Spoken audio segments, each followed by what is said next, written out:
dalam sebuah negara demokrasi itu yang paling penting kan identifikasi ide. Ya, ya. Nah itu kan yang tidak dilakukan oleh partai politik, sehingga tidak ada partai politik yang sekarang ini berani mengatakan ini warna saya gitu. Berbagai penelitian mengatakan, oh ide orang Indonesia itu cuman tiga gitu loh, ya kan? Ada santri, ada abangan, ada priai gitu. Sama di sini sentimen negatif terhadap Ganjar itu terhadap PDI-nya. Oh iya ya. PDIP-nya ini ada berhubungan dengan capres boneka. Betul, capres boneka. Gelora misalnya. Ya misalnya Gelora. Ideologi Gelora. Apa pendirian Anda? Ya, apa pendirian Anda tentang politik luar negeri? Ini bisa mendorong jadi cawapres Iya kan? nih, tapi ya. Gelora apa? Apa pendirian Anda tentang ibu kota negara? Apa pendirian Anda tentang ideologi negara, tentang Pancasila bagaimana? Kita nggak punya forum untuk mempersoalkan atau mengadu apa beda antara partai ini dengan partai ini dalam soal lingkungan hidup, dalam soal ini gitu. Itu Saya malah jamin sampai debat terakhir pun nanti itu nggak ada. Ada di sini ada prestasi saat menjabat Gubernur Jakarta, walaupun sekarang sedang ada beberapa polemik-polemik ya yang terjadi di beberapa capaian ini yang saya kira memang hanya dimainkan oleh segelintir orang sebenarnya untuk saling membenturkan satu sama lain, Mas Hendy. Iya.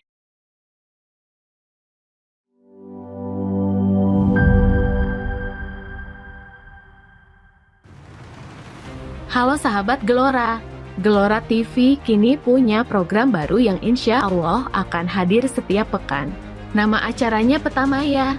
Bekerja sama dengan Cakradata, Gelora akan merekam dan mendengar apa yang sedang riuh di dunia maya. Petamaya juga akan menyorot peta topik, isu, pelaku, sentimen dan relasinya serta mengkonfirmasinya dengan dunia nyata serta mendengarkan para narasumber yang terpercaya. Ikuti terus program Petamaya. Jangan lupa subscribe, berikan like dan komen serta bagikan kanal Gelora TV ya. Mas, mau tanya dong, udah tahu nggak siapa aja bakal calon presiden 2024? Yang saya tahu ya Mas ya, itu kan ada 3 calon terkuat tuh. Ada Pak Ganjar, Pak Prabowo, dan Pak Anies. Itu yang saya tahu Mas. Terus udah ada pilihan belum sih Mas buat nanti pilpres? Untuk pilihan saya belum mau terburu-buru karena kan waktu masih cukup panjang nih Mas. Jadi masih memilih-milih gitu. Ya, calon presiden yang nantinya terbaik lah untuk di 2024. Kalau kamu sendiri harapannya apa sih pada presiden Indonesia yang akan datang? Harapan saya untuk presiden di 2024 yang pertama concern di sarana pendidikan.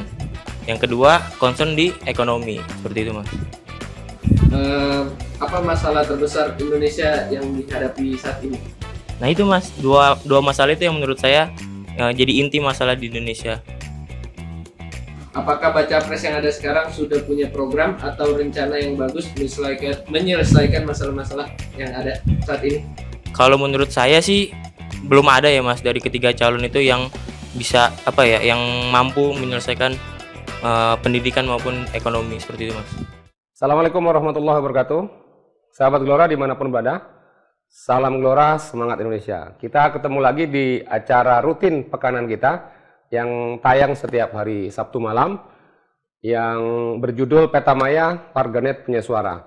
Nah kita beberapa hari yang lalu telah menonton video YouTube Ketua Umum Partai Gelora yaitu Pak Anies Mata yang mengatakan bahwa akan muncul kejutan menjelang Pilpres yang berikutnya.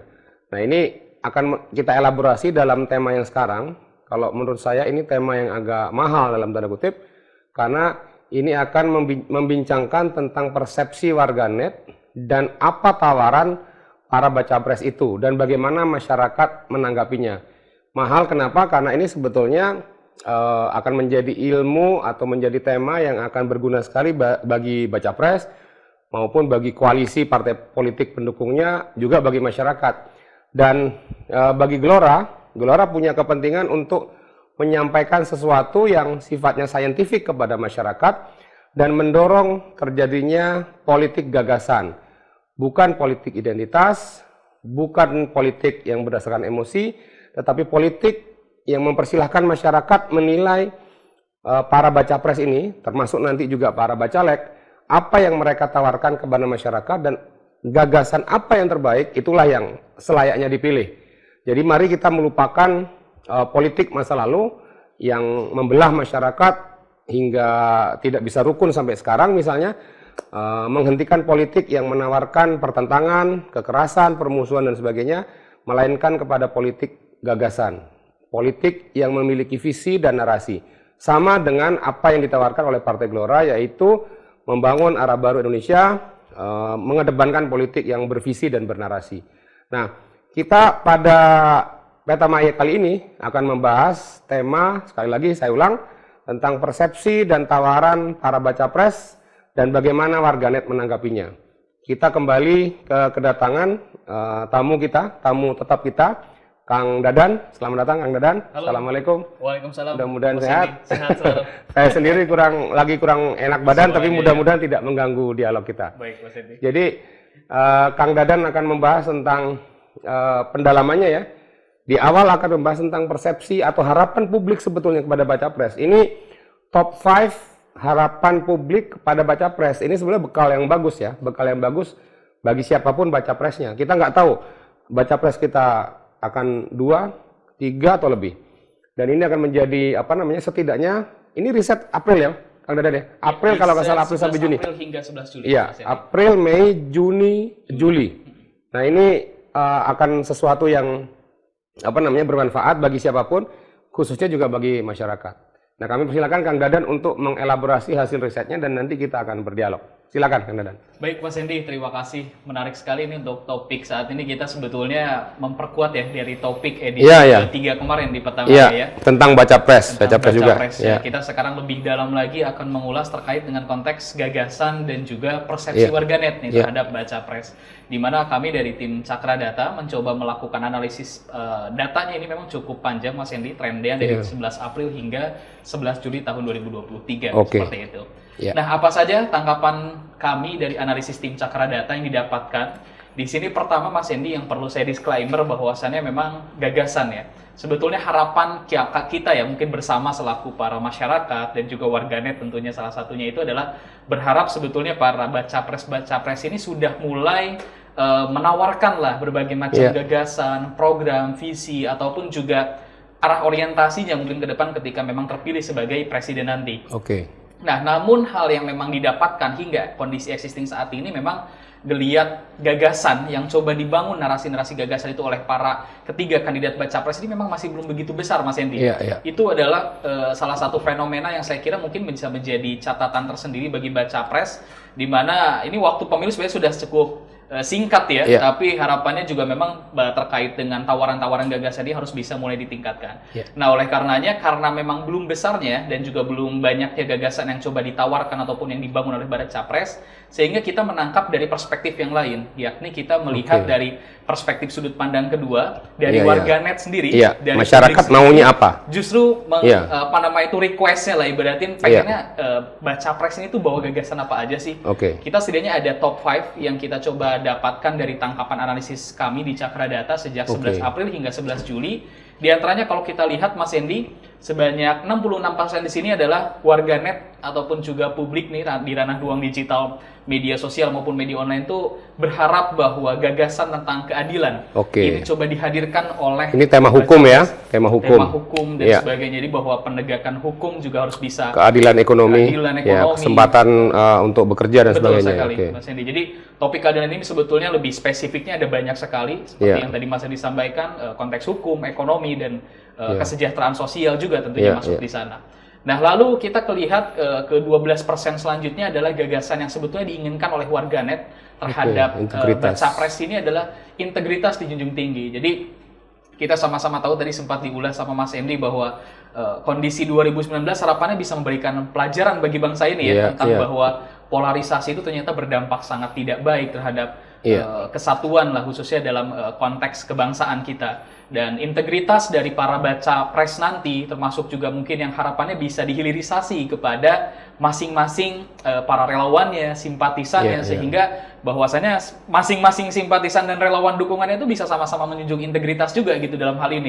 Mereka bisa walk the talk dengan apa yang mereka janjikan, dengan visi, dengan gagasan yang coba mereka hadirkan seperti itu. Nah, lalu 10% di peringkat ketiganya sebenarnya terkait dengan pemerataan pendidikan. Nah, ini menarik Mas Hendy, bahwasannya memang warganet ataupun juga publik di ranah ruang digital juga berharap bahwa Baca Pres ini harapannya mampu terus memberikan gagasan-gagasan baru terhadap konteks pemerataan pendidikan. Seminggu terakhir tentang pendidikan muncul yang lagi ramai adalah biaya kuliah yang sangat tinggi ya. Betul, ada sekali. 10 kampus terbagus di Indonesia yang sangat mahal. Betul, Ya, dan oke. saya kira ini perlu menjadi catatan tersendiri ya bagi Baca Pres nanti untuk menghadirkan solusi terhadap konteks pemerataan pendidikan ini. Oke. Yang keempat, kita tentunya terkait dengan pengentasan kemiskinan. Ya. Ini tidak jauh keluar dari zona tentang sosial, masyarakat, kesejahteraan sosial. Ini menjadi satu topik yang saya kira menjadi topik utama ya kalau dalam setiap perbincangan gagasan-gagasan dari para Baca Pres. Dan terakhir adalah terkait dengan ketersediaan pangan ataupun ketahanan pangan. Ini menjadi penting, apalagi kita dengan adanya kondisi pandemi kemarin sebetulnya menyadarkan kita bahwasannya ya memang pangan ini akan menjadi satu pondasi yang memperhitungkan lah nanti kelangsungan hidup bangsa itu ada pada konteks ketersediaan pangannya ini, Mas Hendy. Teman-teman Sobat Gelora dimanapun sebetulnya kalau dilihat dari top 5 harapan masyarakat atau warganet terhadap Baca Presnya sebetulnya ini adalah jawaban sederhana bagi program untuk Baca Pres kan sebetulnya ya. Ini sesuatu yang sangat basic dan mungkin waktu demi waktu terus bermunculan. Oleh sebab itu kalau tidak salah 2 episode yang sebelumnya kita membahas tentang yang pertama ya kalau nggak salah edisi perdana membahas tentang penetapan atau keputusan MK tentang proporsional terbuka dan tertutup itu ternyata nggak jadi isu di masyarakat. Karena bagi masyarakat ya balik lagi ke tema-tema ini kan sebetulnya kira-kira begitu. Dan ini bisa menjadi bahan juga untuk partai politik kan sebetulnya. Apa yang bisa dipropos atau ditawarkan kepada masyarakat untuk mengatasi 5 hal ini. Kalau begitu ya. Ya, menarik. Baik, Kang Dadan, mangga dilanjut. Selanjutnya akan coba melihat Nah ini warganet menuju ke masing-masing Baca Pres ya. Oke. Jadi kalau kita bicara tadi tentang konteks gagasan yang diharapkan oleh warganet terhadap para Baca Pres ini, selanjutnya kita akan kupas satu persatu nih tentang persepsi yang muncul nih dari kalangan warganet terhadap ini ada yang menarik nanti kita bahas nih ya. Jadi ada 2 klaster Mas Hendy yang kita coba kategorisasi dari tim Cakra Data. Pertama dari persepsi positif dan juga persepsi yang negatif. Kita ulas yang Pak Prabowo dari persepsi positifnya. Kita lihat yang cukup besar di sini Pak Prabowo dipersepsikan berhati sebagai lembut. Baca Pres yang berhati lembut kayak gitu karena di beberapa pernyataannya juga ya bahwa Pak Prabowo mengungkapkan bahwa setelah masuk kepada pemerintahannya Pak Jokowi beliau belajar lebih banyak terhadap dia lebih bijak, lebih wise ya sekarang. Dan memang mengakui bahwa dirinya semakin lembut katanya. Dan ini penarikan data teman-teman perlu lihat April ya. Kalau ditarik ke tahun 2019, 2020 mungkin agak beda. Tapi ini belakangan ya, belakangan memang ada pergeseran persepsi ya. Nah, lalu juga di sini ada persepsinya adalah disegani mungkin ketegasannya ya dalam hal ini karena bagaimanapun beliau background militernya sangat kuat sehingga memang salah satu persepsi yang ataupun persona yang munculnya adalah ketegasan hal itu. Lalu kita lihat ada pantang menyerah. Nah, ini karena kita lihat juga Pak Prabowo memang sudah berkontestasi dalam Pilpres sudah 3 kali. Mencoba banyak ini ya, mencoba banyak kali kontestasi. Dan katanya kalau kemarin-kemarin masih belum terlalu politis. Nampaknya sekarang sudah lebih politis. Makanya peluang menangnya lebih besar katanya. Lalu di sini ada basis militer sejak muda, betul memang dan simpatisan yang sekarang kami lihat juga memang sudah semakin solid ya.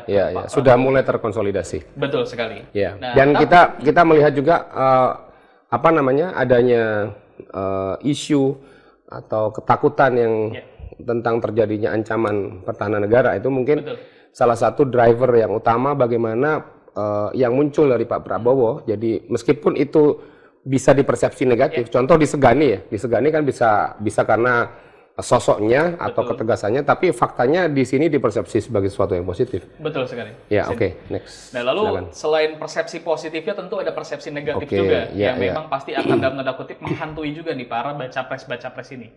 Salah satunya Pak Prabowo, kalau kita lihat ini memang masih menjadi persepsi yang paling dominan, saya kira tidak hanya saat ini di periode 11 April hingga 11 Juli, tapi mungkin di periode-periode kontestasi Pak Prabowo dalam pemilu sebelumnya selalu muncul. Kasus HAM masa lalu ini masih menjadi catatan tersendiri seperti itu.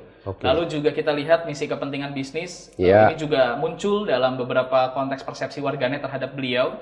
Lalu kita lihat bersifat otoriter. Jadi di sini ada persepsi yang nampaknya muncul. Kalau tadi kita lihat disegani ketegasan dalam artian positifnya, Iya. bisa memimpin bangsa ini, tapi di sisi lain juga ada persepsi negatifnya terhadap konteks ketegasan ataupun diseganinya karena Lagi-lagi dikhawatirkan- background militernya. Ya. Betul sekali, karena dikhawatirkan bisa kembali kepada era Masa, Orba ya, dan Orba. lain-lain yang memang ada punya pengaruh otoritarian yang cukup kuat, Mas Hendy. Oke. Terus juga di sini cukup elitis. Elitis, Nah, ini kurang ya. lebih gambaran Mas Hendy terkait dengan persepsi warganet, Ya. baik yang persepsi positif maupun negatif terhadap Pak Prabowo Subianto.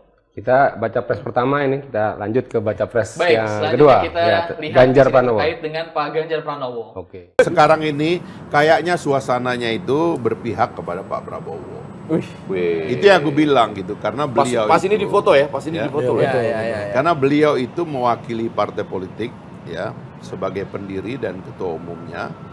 Ya artinya membawa ideologi dan gagasan partai, tapi pada saat yang bersamaan dia juga memiliki popularitas.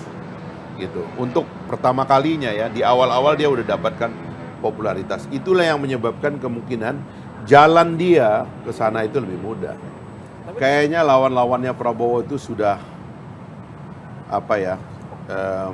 sudah dua lah ya. Pertama mungkin staminanya udah nggak terlalu kuat sekuat dulu ya. Karena lawan Prabowo. Ya lawannya Lawannya Prabowo. Prabowo. Justru bukan Prabowo-nya loh. Bukan. Lawannya staminanya udah nggak terlalu Karena kuat. apa argumennya, Bang?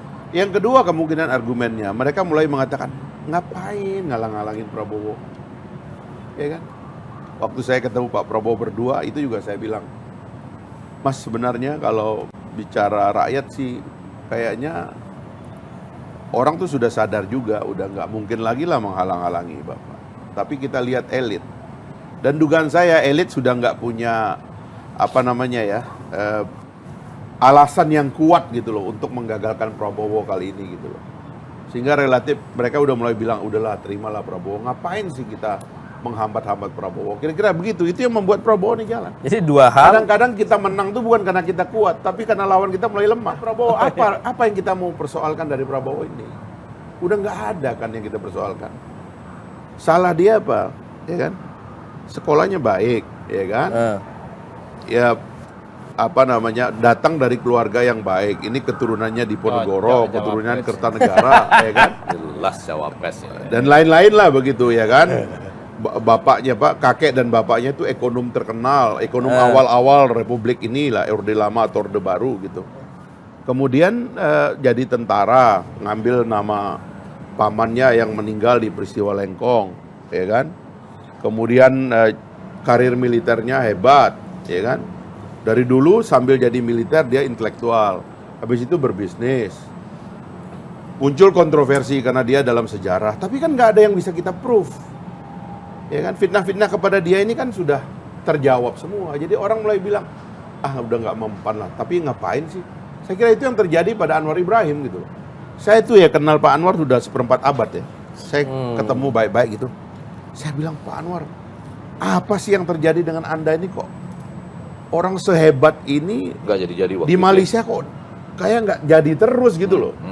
Ya ada alasannya, dia bilang, I'm not part of the family, dia bilang begitu. Karena kan di sana itu kan keturunan founding fathers itu kan masih kuat kan, Teguh Abdul Rahman dan lain sebagainya itu kan masih kuat keturunan itu.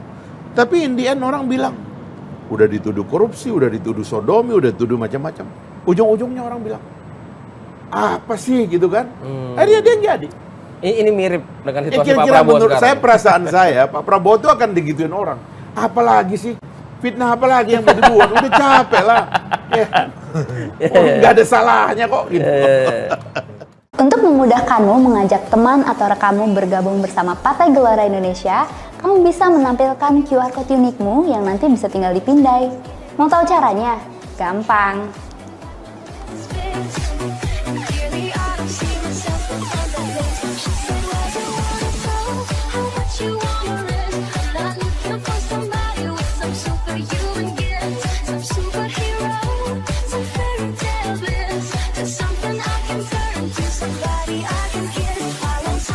Nah, gampang kan?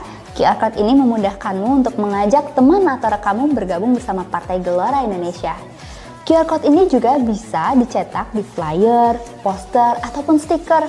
bisa juga kamu unggah di sosial media, profile picture WhatsApp, atau digital asset lainnya. Yuk, gabung bersama Partai Gelora Indonesia dan ajak teman dan rekanmu bergabung bersama. Halo Mbak. Halo Mbak. Mau tanya-tanya nih, Ya, udah tahu Mbak. belum ya bakal capres tahun 2024 itu siapa aja? Yang saya tahu ada 3, Bapak Prabowo, Bapak Ganjar, sama Bapak Anies. Oke, udah ada pilihannya belum nih ya untuk capres di tahun 2024? Belum tahu sih Mbak, Kenapa belum ada pilihannya Mbak? karena saya belum tahu visi misi mereka kenapa mau maju menjadi presiden.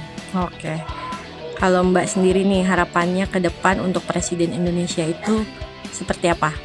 Ya semoga amanah dan dilaksanakan juga visi misinya. Oke, apa sih masalah terbesar yang dihadapi Indonesia saat ini?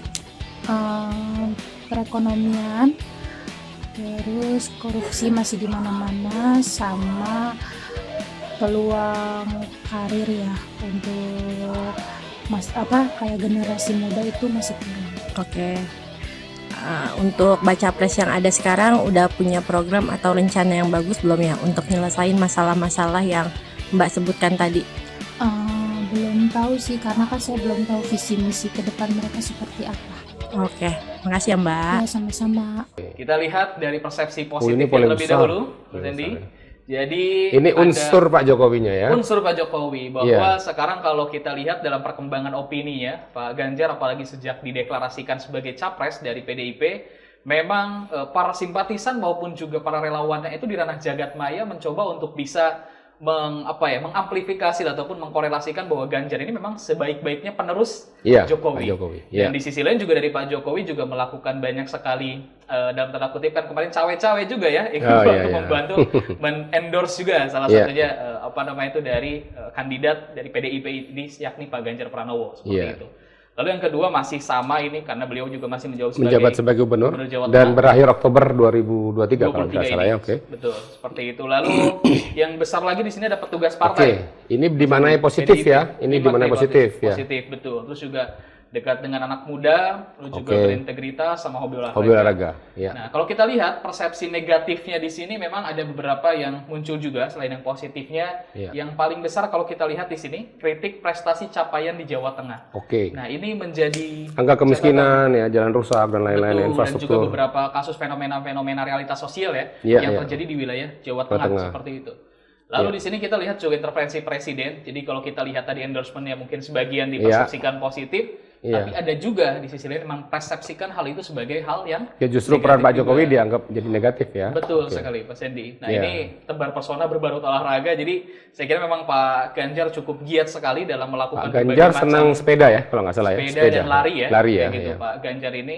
Dan ini juga tebar pesona berbarut olahraga menjadi salah satu sorotannya. Sama di sini sentimen negatif terhadap Ganjar itu terhadap PDI-nya. Oh iya ya. Terhadap PDIP-nya Ini juga ada di sini. berhubungan dengan capres boneka. Betul, sebetulnya, ya, capres ya. boneka. Jadi di sini kita melihat lebih tepatnya bahwa karena sentimennya pasti ada irisan lah antara sentimen negatif terhadap PDI maupun juga Pak Oke. Ganjar Pranowo-nya. Sehingga hal ini muncul dalam salah satu persepsi negatif dari warganet terhadap sosok Ganjar Pranowo, Mas Hendy. Iya. Baik, nah ini Sip. kita Baca pres kedua. Selanjutnya Ini baca pres kita terakhir, ketiga. lihat Sementara ini ya, kita Betul. belum melihat ada baca pres lain soalnya. persepsi warganet terhadap Anies Baswedan nih, baca Iya. pres ketiga.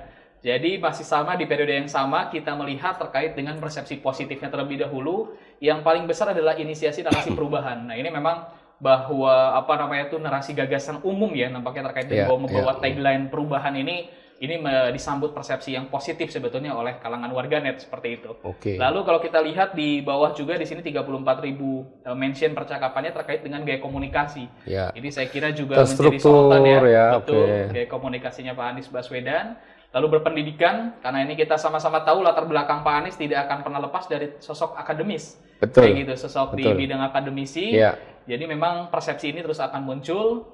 Nah ini yang paling atas juga kita lihat Mas Hendy, Iya. pro Islam kuat gitu. Ya, ini juga Jadi, masih nempel ya. Oke. masih nempel sekali, termasuk juga ada di sini ada prestasi saat menjabat Gubernur Jakarta, walaupun sekarang sedang ada beberapa polemik-polemik ya yang terjadi di beberapa capaian ini yang saya kira memang hanya dimainkan oleh segelintir orang sebenarnya untuk saling membenturkan satu sama lain, Mas Hendy. Iya. Baik, nah ini persepsi-persepsi positif yang disematkan ya, ataupun juga yang muncul dari kalangan warganet terhadap Anies Baswedan. Oke. Di sisi lain kita lihat catatan persepsi negatifnya nih terhadap Anies Baswedan. Yang paling besar di sini nih tidak cocok jadi politisi. Ya. Jadi karena memang sebetulnya tadi ya mungkin dianggap sangat berpendidikan, akademisinya gitu. betul, lebih ya, akademik, lebih akademis. Jadi nampaknya ada beberapa persepsi yang muncul kayaknya lebih cocok jadi sosok akademis dan lain-lain gitu loh, bukan di politisi. Tapi kita lihat juga di sisi lain, ini masih beberapa yang topik-topik keagamaan. Ini sisa-sisa 2019 ya? Betul sekali. Agak beberapa agama, lalu juga radikal, dugaan isu pembangunan negara khilafah, basis pendukung radikal. Jadi saya kira memang ini menjadi sensitif issue ataupun juga persepsi negatif yang muncul terhadap sosok personality Pak Anies yang dimunculkan di kalangan warganet terhadap persepsi negatifnya, Mas Hendy. Jadi kalau kita bisa melihat memang cukup berimbang ya antara persepsi positif negatif baik antara ketiga baca pres ini, Mas Hendy, terhadap berbagai macam sudut pandang yang dilontarkan oleh kalangan warganet pada periode 11 April hingga 11 Juli 2023. Baik, selanjutnya kita akan melihat beberapa unggahan-unggahannya saja, Mas Hendy. Saya kira karena tidak lengkap kalau kita tidak memperlihatkan beberapa unggahan-unggahan terpopulirnya seperti itu. Yang pertama kita lihat terkait dengan Pak Prabowo. Dari yang positifnya di sini Prabowo Subianto dianggap warganet berhati lembut. Jadi memang ada beberapa di Twitter ya. Ini dari kanal Twitter akun yang mencoba menyampaikan bahwasannya Prabowo sekarang sudah jauh lebih lebih lembut, lebih bisa bijak dan ikut ke Pak Jokowi. Bahkan tagarnya di sini tagar manut Jokowi. Dihubungkan ya. Sekarang ini berebutan dukungan Pak Jokowi. Atensi dari Pak Jokowi. Nah, kalau kita lihat di sini adalah yang kasus negatifnya justru polemik Prabowo terhadap kasus Orba. Jadi kita lihat memang ini banyak sekali. Ini muncul terus. Saya kira sejak beberapa catatan pemilu sebelumnya ya, Mas Ete. Terus selanjutnya kita akan melihat terkait dengan unggahan yang Pak Ganjar. Jadi di sini ada anggapan warganet Ganjar Pranowo tokoh penerus Jokowi. Ini juga sama. Kalau tadi Prabowo juga mungkin dari para simpatisan dan relawannya dipersepsikan sebagai sosok kandidat yang mampu melanjutkan estafet kepemimpinan Jokowi. Dari relawan dan simpatisannya Pak Ganjar pun juga melakukan hal yang sama kayak gitu. Jadi topiknya kurang lebih sama, sekarang sedang berebut atensi nih di antara Pak Ganjar dan juga Pak Prabowo ini. Sedangkan kalau kita lihat tentang yang polemik Ganjar Pranowo terkait Wadas ini menjadi salah satu topik isu HAM isu HAM dia. Persepsi negatifnya. Jadi kita lihat isu Wadas ini sampai sekarang juga masih dijadikan ganjalan ya terhadap Pak Ganjar salah satunya. Selanjutnya kita akan lihat terkait dengan Pak Anies Baswedan. Di sini aspirasi warganet kepada Anies Baswedan yang inginkan perubahan. Di NTB ini ya. Di NTB betul. Jadi saya kira menjadi narasi perubahan ya yang dibawa oleh baca pres Anies Baswedan ini memang sudah mulai direspon oleh sebagian besar kalangan warganet. Tapi kalau kita lihat di sini yang menarik juga tentang persepsi negatifnya yakni isu pencapresan Anies Baswedan di ambang penjagalan. Jadi saya kira di sini ada banyak sekali tagar-tagarnya. Kalau Mas yang diperhatikan di sini tagar yang sudah mulai di counternya itu cukup banyak, dari mulai politik identitas Anies, HTI-FPI dukung Anies, Bapak politik identitas. Jadi memang betul-betul persepsi ini akan terus bermunculan. Sekarang mungkin tidak begitu masif, tapi mungkin semakin dilihat ke hari H pemilu itu akan terus. Kita tahu juga salah satu partai politik pendukung Anies Baswedan juga sedang tertimpa isu hukum ya, masalah hukum itu mungkin juga memperbesar sentimen ini bahwa Pak Anies ini seperti sedang dijegal gitu ya, ramai-ramai gitu oleh baca pres yang lain. Baik. Nah, terus terakhir ini kita lihat juga dari ini dari petinggi Gelora ya. Petinggi Gelora, dari pendapat Pak Fahri Hamzah juga terkait dengan drama Pilpres di 2024 ini dari akun Twitternya. Dan kita lihat juga dari sini dari Pak Ketua Umum Partai Gelora, Pak Anies Mata juga terkait aspirasi Anies Mata terhadap politik di Indonesia juga. Kalau lihat dua tweet ini, dua postingan dari Ketum dan Waketum, memang jelas bahwa kita ini Gelora ingin menghadirkan sosok baca pres yang berkualitas, yang memang bisa membawa gagasan gitu ya. Kayak ini misalnya pengetahuan rakyat tentang masa depan mereka ini bagaimana gitu. Apakah mereka sudah cukup menceritakan tentang visi misi dan seterusnya. Di situ juga bisa kita lihat Pak Anies Ketua Umum juga menyatakan bahwa salah satu ideas atau visi jangka panjang Gelora adalah membawa Indonesia superpower baru. Dan memang Gelora punya kepentingan untuk mendukung baca pres manapun yang bisa mendukung ide itu. Ya, enggak. Oke, itu kurang lebih Oke, Sandy, dari tangkapan dan analisa kami di Cakra Data mengenai topik tentang gagasan dan persepsi warganet nih terhadap baca pres ini. Bang, mau tanya dong Bang, sudah tahu belum Capres 2024 nanti? Iya tahu. Belum. Ada siapa aja tuh Bang kalau boleh tahu Bang? Ada Pak Prabowo, Pak Ganjar, sama Pak Anies. Udah ada pilihan belum Bang? Belum, masih mikir-mikir. Kenapa Bang belum ada pilihan? Karena jangan sampai kita cepat mengambil keputusan dan salah pilih untuk presiden 5 tahun ke depan. Kalau Abang sendiri harapannya apa buat presiden Indonesia yang akan datang? Harapan saya untuk presiden yang akan terpilih semoga bisa memperbaiki sistem pendidikan agar Indonesia lebih maju dan sejahtera. Jujur, bijaksana, dan lebih baik lagi. Kalau menurut Abang apa sih masalah terbesar yang dihadapi Indonesia? Masalah terbesarnya itu adalah sistem pendidikan yang jelek dan lapangan pekerjaan yang minim. Ekonomi. Apakah baca pres yang ada sekarang udah punya program atau rencana yang bagus untuk menyelesaikan masalah-masalah negara ini, Bang? Menurut saya belum ada program yang memacu untuk Indonesia maju. Bagaimana satu bangsa dan komunitas politiknya mengorganize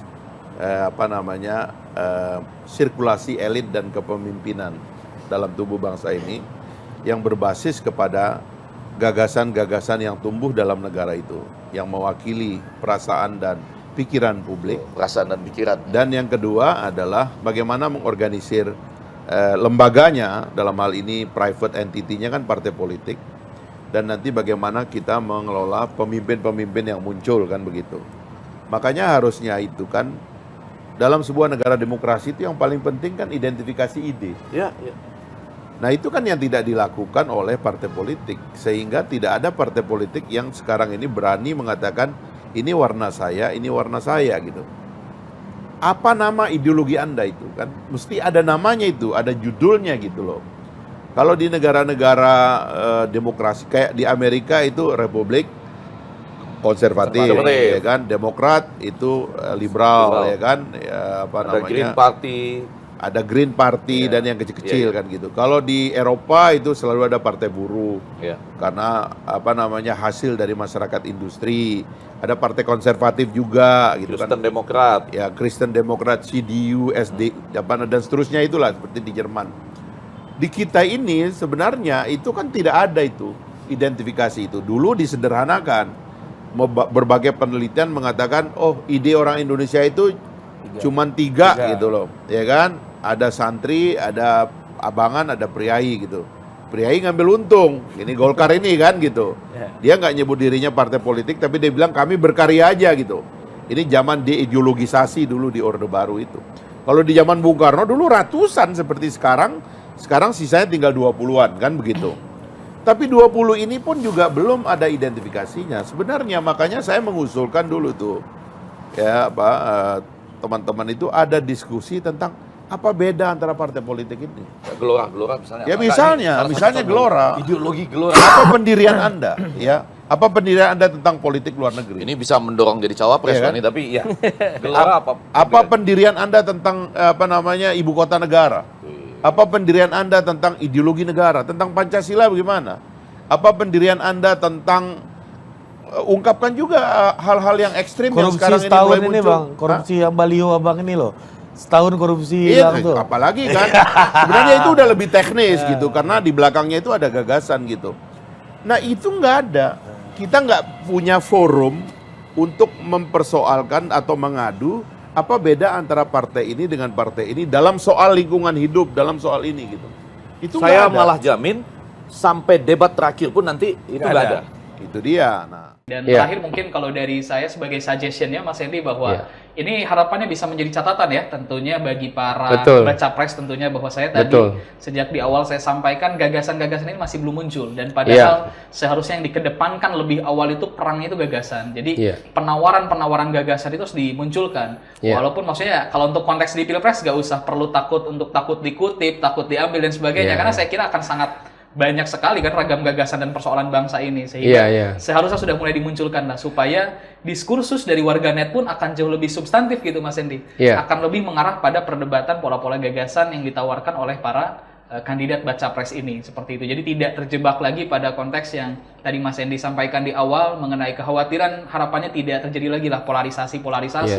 Itu kan rata-rata polarisasi itu muncul karena tadi mungkin minim orientasi diskursus yang berorientasi kepada gagasan. Akhirnya yang dibahas tentang konteks-konteks hal-hal yang kurang substantif gitu loh, tentang isu rasisme, tentang politik identitas dan sebagainya. Jadi itu akan selalu menyelimuti ketika memang orientasi pembahasan gagasan tidak diseimbangkan seperti itu. Iya, jadi munculnya sepinya gagasan yang kita tangkap dari sini memang menggambarkan kurang lebih mengkonfirmasi apa yang disebut Ketua Umum misalnya tentang slow flow ya, karena ini mengalir agak pelan nih, belum terkonsolidasi, belum jadi sesuatu ya, belum terkristal dukungan antara siapapun yang di belakang baca pres, dan baca pres masih geser, masih bisa jadi bergabung, dan wapresnya belum jelas, partai politiknya yang di belakang juga belum tahu yang pasti ya, dan ini bisa menyebabkan kenapa tawaran dari tawaran dari baca pres ini belum terlalu nyata.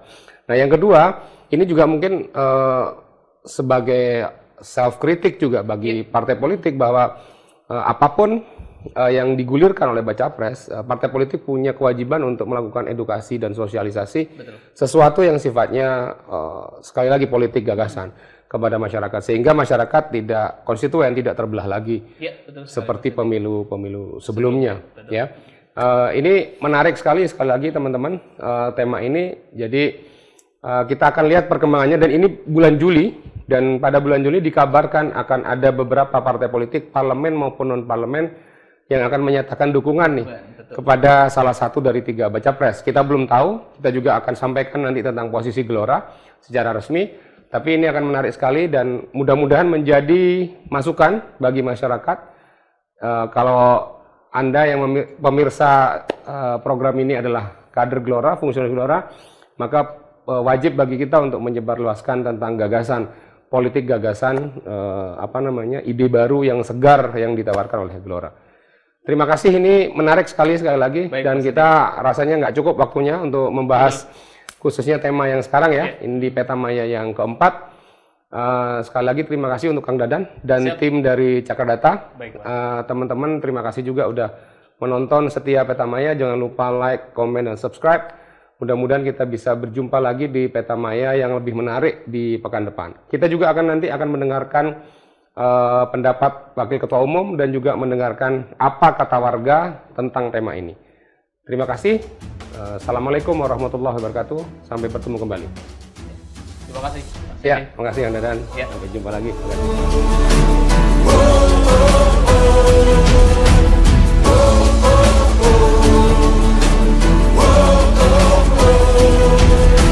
Aku Gelora, kamu Gelora, kita semua partai Gelora. Yang nomor 7 warnanya biru, partai Gelora yang nomor 7.